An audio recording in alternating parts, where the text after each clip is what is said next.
दोस्तों, हमारे जीवन में हर समय कुछ ना कुछ प्रॉब्लम्स रहती हैं।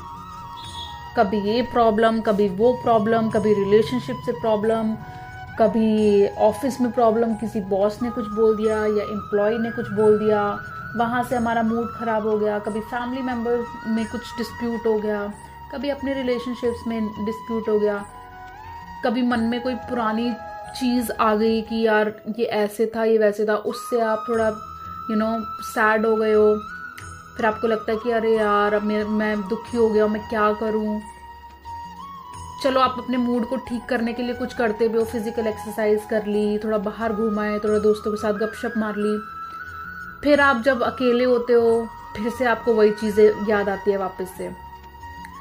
तो आप सोचते हो कि यार, कभी आपके मन में ये चीज़ आई है कि यार ये क्या है, ये मतलब कभी मैं खुश रहूँगा, कभी ऐसा दिन आएगा जिस दिन मैं यार हैप्पी हैप्पी रहूँगा, कभी मेरे साथ कोई चीज़ ऐसी नहीं होगी जिसमें मैं दुखी नहीं होऊंगा। हम सब सोचते हैं, आई गेस। यस, हम सब सोचते हैं। तो क्या है इसका मतलब, फुल स्टॉप कहाँ लगना चाहिए यार? प्रॉब्लम्स कभी खत्म होंगी? देखिए दोस्तों, रियल लाइफ प्रॉब्लम्स पता है क्या है हमारी? रियल लाइफ प्रॉब्लम्स हैं जो भगवत गीता में कृष्ण कहते हैं, हमारी जो रियल लाइफ प्रॉब्लम्स है और जो कि कोई किसी उस पर ध्यान नहीं देता है। सबसे बड़ी बात ये है, लोग छोटी छोटी बातों पे ध्यान देते रहेंगे। इसने मुझे ये बोल दिया, इसने मुझे वो बोल दिया, यार ये काम ऐसे होना था, ये काम वैसे क्यों नहीं हुआ। ये प्रॉब्लम्स नहीं है। प्रॉब्लम जो मेन है वो ये है, जन्म मृत्यु जरा और व्याधि। अब ये जन्म मृत्यु जरा व्याधि क्या है? जन्म माने बर्थ, मृत्यु माने डेथ, जरा व्याधि माने हेल्थ इश्यूज या डिजीज और ओल्ड एज। ध्यान से आप सोचो इस बात को, ये चार चीजें जो हैं जीवन में, चाहे कितना ही अमीर बंदा हो, कितना ही अमीर इंसान हो, चार चीजों से कभी बच नहीं पाएगा कि उसका जन्म भी होएगा, उसकी डेथ भी होनी है, और उसको हेल्थ इश्यूज भी आएंगे या कोई डिजीज भी होएगी, और उसको बुढ़ापा भी आएगा। ये तो साइंस ने भी, मतलब साइंस भी इसको ओवरकम नहीं कर सकता कि हाँ भैया हम जन्म मृत्यु जरा व्याधि को रोक ले। नहीं, छोटी छोटी प्रॉब्लम्स के लिए सोल्यूशन तो बता देंगे कि हाँ अगर आपको ये चीज़ है तो ये कर लो, ऐसा है तो वैसा कर लो, ये है तो वो कर लो। लेकिन ये जो चार चीज़ें परमानेंट है, इसका सोल्यूशन कौन बताएगा? तो इसका ही सोल्यूशन, जो हमारी मेन जड़ है प्रॉब्लम्स की, वो स्टार्ट होती है यहीं से। तो दोस्तों, अगर हम जन्म ही नहीं लेंगे, ठीक है, अगर हम बर्थ ही नहीं लेंगे, तो हमारे साथ फिर ये प्रॉब्लम, ना हमारी ओल्ड एज की प्रॉब्लम आएगी, ना हमारी हेल्थ इश्यूज की प्रॉब्लम आएगी, ना डेथ की प्रॉब्लम आएगी। तो हमें जन्म को खत्म करना है, हमें बर्थ ही नहीं लेना है। अब आप सोचोगे कि यार ये कैसा पॉसिबल है, मतलब ये कैसे पॉसिबल है कि हम बर्थ नहीं लेंगे? हम तो बर्थ लेते ही हैं। मतलब कि अगर कोई इंसान मरा है तो उसका दूसरा जन्म होगा, तो ऐसा नहीं है दोस्तों। यही भगवान भगवत गीता में कहते हैं, हमें भी नहीं पता था कि अच्छा ऐसा भी होता है। तो क्या बोलते हैं इसमें, हम इसको जन्म मृत्यु को खत्म कैसे कर सकते हैं? आपने सुना होगा कि एक पाप कर्म होता है, एक होता है पुण्य कर्म, ठीक है? ये दो कर्मों के फल चलते हैं। अब लोग आपको बोलते हैं कि यार पुण्य कर्म करने चाहिए, पुण्य कर्म करने चाहिए, लेकिन आपको किसी ने ये नहीं बताया उस पुण्य कर्मों का भी फल होता है। चलो, उस पुण्य कर्म का मतलब हमने गुड डीड्स करे, उसका हमें एक बेनिफिट मिला, लेकिन जो एक बेनिफिट है, अगर आपको वो कर्म मिला है, तो अगर मान लो उस कर्म में आपने पाप कर्म कर दिया, तो समझ रहे हो बात को? मतलब कि सपोज आपने एक पुण्य कर्म कर दिया, भाई हाँ मैंने अच्छा काम किया आज, तो मैंने एक पुण्य कर्म किया।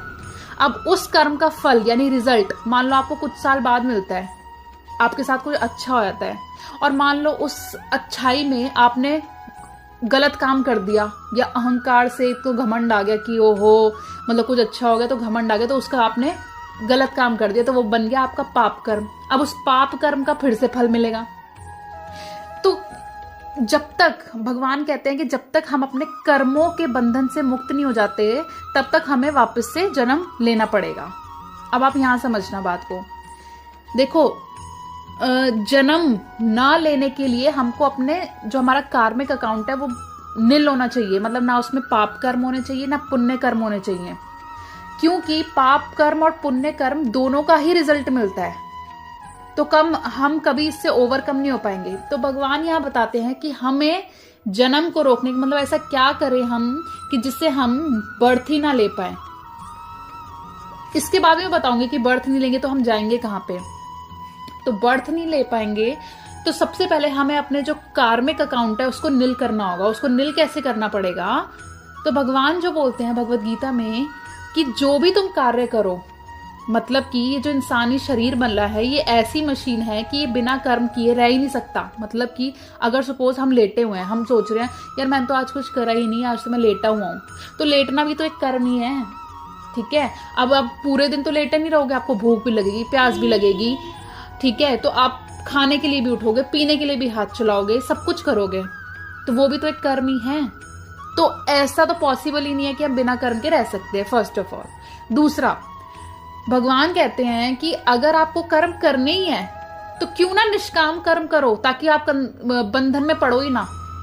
समझ रहे हो? आप ऐसा काम करो। निष्काम कर्म क्या होता है? निष्काम कर्म होता है वो काम जो आपने भगवान के लिए किया हो, यानी भगवान को सेंटर में रख के किया हो, उसको बोलते हैं निष्काम कर्म। भगवान बोलते हैं भगवत गीता में कि अगर आप कार्य जो है मुझे याद करके करते हो, ठीक है, मुझे याद करके करते हो, मुझे सेंटर बना के मेरे लिए करते हो, तो फिर आपको उसका फल नहीं मिलेगा।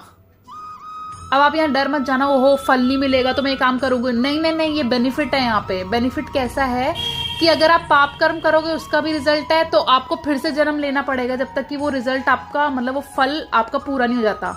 ऐसे अगर आप पुण्य कर्म करोगे तो उसका भी आपको फल भुगतना पड़ेगा और फिर से जन्म लेना पड़ेगा।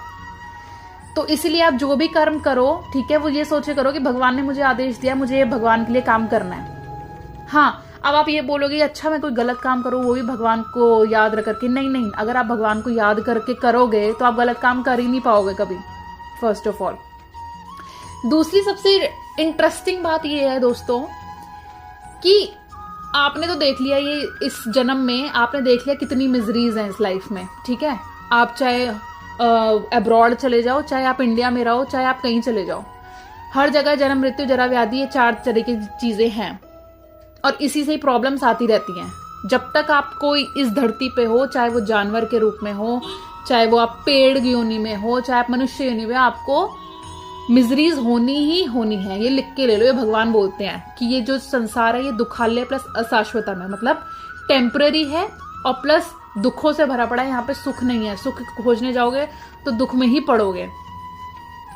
तो अब भगवान जहां पे हम सदा खुश रह सकते हैं, भगवान क्या बोलते हैं भगवत गीता में। सबसे इंटरेस्टिंग फैक्ट मेरे को भी जान के ना बहुत वो हुआ था कि अच्छा ऐसा भी कुछ है, हमें तो पता ही नहीं था। हमें बस ये बताया गया था कि हेवन है, हेल है, अच्छे कर्म करो स्वर्ग जाओगे, गंदे कर्म करोगे तो नर्क जाओगे।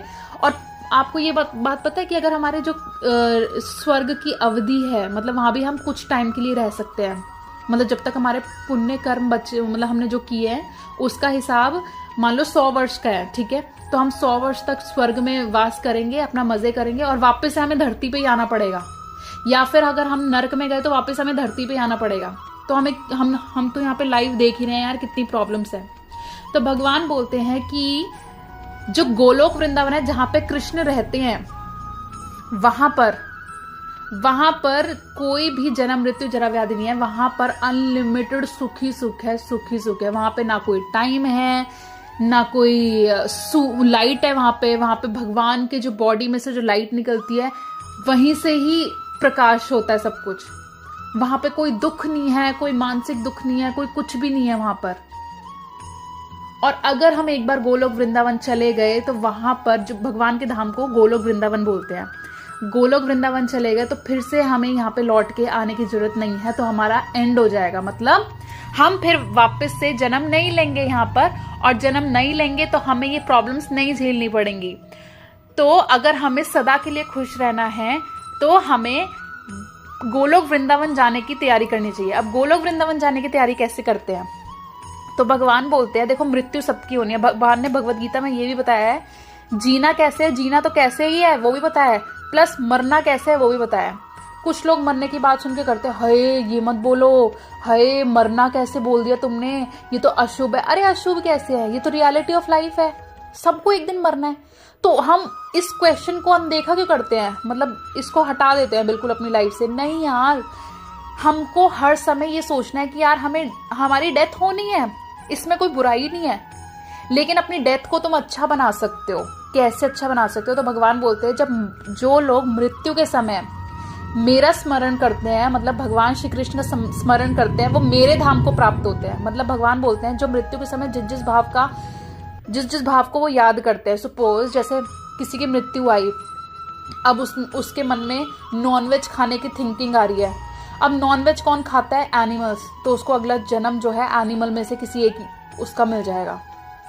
ऐसे ही किसी को काम वासना की आ रही है तो ऐसे ही उससे रिलेटेड कुछ मिल जाएगा। लेकिन अगर मृत्यु के वक्त अगर भगवान श्री कृष्ण का चिंतन हमारे दिमाग में आया ना, तो हम भगवान के धाम जाएंगे।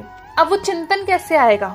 अब वो चिंतन ऐसे आएगा कि भगवान बोलते हैं कि तुम आज से, जब तुम्हें ये नॉलेज पता चले कि हाँ मृत्यु के वक्त मेरा चिंतन करना जरूरी है, तो तुम उसी क्षण से हरे कृष्णा कृष्ण कृष्ण हरे हरे, हरे राम राम राम हरे हरे, ये मंत्र जपना स्टार्ट कर दो। अब इस मंत्र जपने का मतलब ये नहीं है कि आप सारे काम छोड़ छाड़ के मंत्र जपो, नहीं। सबसे पहले आपको प्रैक्टिस करनी पड़ेगी। इससे क्या होगा, हम भगवान का सुमिरन कर पाएंगे। कृष्ण कृष्ण बोलेंगे, हमारे मन में कृष्ण की छवि आएगी। राम बोलेंगे, राम की छवि आएगी। हरे मतलब राधा रानी, श्रीमती राधा रानी की छवि आएगी। तो और जो भी काम करें उससे पहले भगवान को धन्यवाद करें, भगवान का स्मरण करें। अगर आप ये प्रैक्टिस बनाओगे दोस्तों, तो भगवान ये दावा करते हैं भगवत गीता में कि अगर तुम मृत्यु के समय मुझे भूल भी जाओगे ना, क्योंकि मृत्यु होती है ऐसी है, उस समय हमें कुछ याद नहीं रहता, उस समय उल्टे पुल्टे ख्याल आते हैं, तो उस समय मेरी गारंटी है कि मैं तुम्हें अपना स्मरण कराऊंगा। भगवान ये बोलते हैं कि तुम अभी से प्रैक्टिस करना शुरू कर दो। तो ये सारा बहुत ही इंटरेस्टिंग चीजें है भगवत गीता में। भगवत गीता कोई ऐसी नहीं है कि हाँ मतलब बूढ़े लोगों के, अरे बूढ़े लोग कहाँ से पढ़ेंगे जब तक। मुझे तो एक बात बताओ,